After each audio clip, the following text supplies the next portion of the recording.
Kolar times Kannada ನ್ಯೂಸ್ಗೆ ಸ್ವಾಗತ. SIR ಬಗ್ಗೆ ಚುನಾವಣಾ ಆಯೋಗ ಕ್ರಮ ಕೈಗೊಳ್ಳಬಹುದು. ಗೃಹ ಸಚಿವ ಪ್ರಿಯಾಂಕ್ ಖರ್ಗೆ. ಸರ್ಕಾರ ಯಾರಿಗೂ ಒತ್ತಾಯ ಮಾಡಿ ಎಸ್ಐಆರ್ ಮಾಡಿಸುತ್ತಿಲ್ಲ. ಸಮುದಾಯ ಭವನ ಕಚೇರಿಯಲ್ಲಿ ಎಸ್ಐಆರ್ ಮಾಡಲು ಹೇಳಿಲ್ಲ ಎಂದು ಗೃಹ ಸಚಿವ ಪ್ರಿಯಾಂಕ್ ಖರ್ಗೆ ಹೇಳಿದ್ದಾರೆ.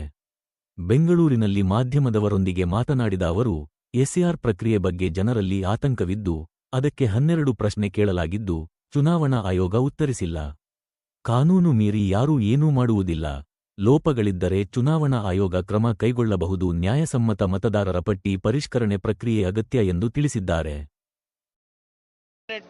ಕ್ಯಾಬಿನೆಟ್ನಲ್ಲಿ 12 ಪ್ರಶ್ನೆಗಳನ್ನ ಕೇಳಿದೀವಿ. ಇದೆಲ್ಲಾನು ಗೊಂದಲ ನಿವಾರಿಸ್ಬಿಟ್ಟು ಎಸ್ಐಆರ್ ಮಾಡಿ ಅಂತ. ಇದಕ್ಕೆ ಯಾರು ಹೊಣೆಗಾರರು? ಈಗ ಜನರಲ್ಲಿ ಇವತ್ತು ಆತಂಕ ಇದೆ, ಸಂಶಯ ಇದೆ. ಈ ಇಡೀ ಪ್ರಕ್ರಿಯೆ ಬಗ್ಗೆ ಒಂದು ಅನುಮಾನ ಇದೆ ಅಂದ್ರೆ ಜವಾಬ್ದಾರಿ ಯಾರು? ರಾಜ್ಯ ಸರ್ಕಾರನ? ರೂಲ್ಸ್ ನಾವು ಮಾಡ್ತೀವಾ? ಲಾಜಿಕಲ್ ಡಿಸ್ಕ್ರಿಪೆನ್ಸಿ ಅಂದ್ರೆ ಏನು ಅಂತ ಕೇಳಿದ್ರೆ ಅವ್ರ ಹತ್ರನೇ ಉತ್ತರ ಇಲ್ಲ. ರಾಜ್ಯ ಸರ್ಕಾರ ಹೇಳಿ ಈ ತರ ಮಾಡ್ತಿದೆ. ಬಿಎಲ್ಒ ಯಾರು ಅಂಡರ್ ಬರ್ತಾರೆ? ಅಧಿಕಾರಿಗಳು ನಮ್ಮವ್ರು ಇರ್ಬೋದು, ನಿರ್ದೇಶನ ಯಾರು ಕೊಡೋದು? ಎಲೆಕ್ಷನ್ ಕಮಿಷನ್ ಅಲ್ವಾ?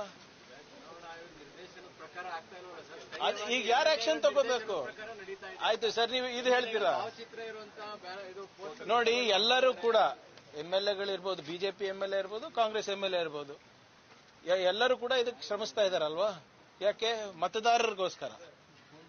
ಈಗ ಅದಕ್ಕೆ ಮಾನದಂಡ ಇದೆ. ನೀವು ಹೇಳ್ದಂಗೆ ಫೋಟೋ ಹಾಕಬಾರ್ದು. ಇದು ಕೆಲವು ಶಾಸಕರು ಮಾಡಿದ್ದಾರೆ. ಜಯನಗರ್ನಲ್ಲಿ ಏನಾಯ್ತು ಸರ್? ಜಯನಗರ್ನಲ್ಲಿ ನಮ್ಮ ಶಾಸಕರು ಇರೋದಾ? BLO ಯಾರಿರೋದು?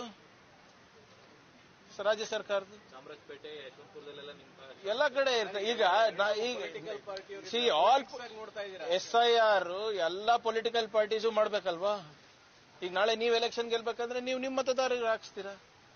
That is what is called a revision of voter list.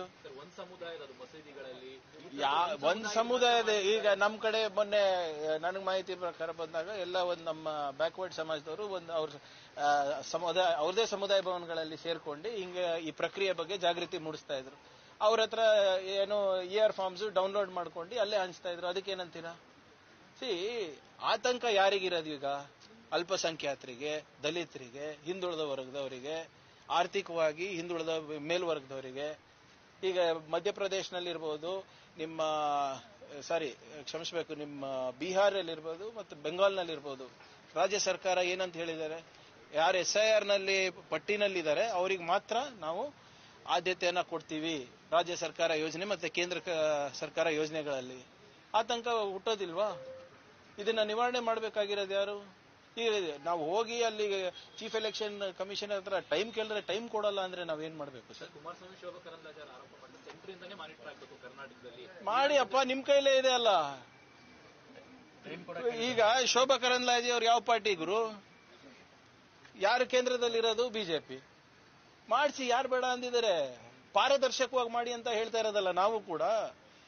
ಬಹಳ ಸ್ಪಷ್ಟವಾಗಿ ನಮ್ಮ ಕ್ಯಾಬಿನೆಟ್ ನೋಟ್ನಲ್ಲಿ ಅಥವಾ ಮನವಿನಲ್ಲಿ ಏನಿದೆ? First line, we are not against revision of voter list of any kind.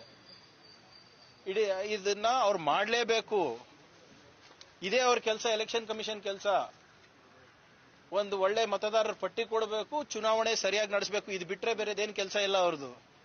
ಪಾರದರ್ಶಕವಾಗಿ ನಡೆಸ್ರಿ, ನಮ್ಮ ನಾಗರಿಕರನ್ನ ಇನ್ಕ್ಲೂಡ್ ಮಾಡಿ, ಯಾರನ್ನು ಮತದಾನದ ಹಕ್ಕಿಂದ ದೂರ ಇಡಬೇಡಿ. ಅದಕ್ಕೆ ಕೆಲವು ಪ್ರಶ್ನೆಗಳನ್ನ ಕೇಳಿದ್ವಿ, ಅದಕ್ಕೆ ಉತ್ತರ ಕೊಟ್ರೆ ಮುಗ್ದೇ ಹೋಗ್ತದಲ್ಲ ಸರ್. ಈ ಆತಂಕ ಸೃಷ್ಟಿ ಮಾಡ್ತಾರೆ ಅದು ರಾಜ್ಯ ಸರ್ಕಾರಗಳ, ಕಾಂಗ್ರೆಸ್ ಪಕ್ಷನ. ವಾಟ್ ಈಸ್ ಎಲೆಕ್ಷನ್ ಕಮಿಷನ್ ಅವ್ರು ಏನ್ ಕತೆ ಕಾಯ್ತಾ ಇದ್ದಾರಾ?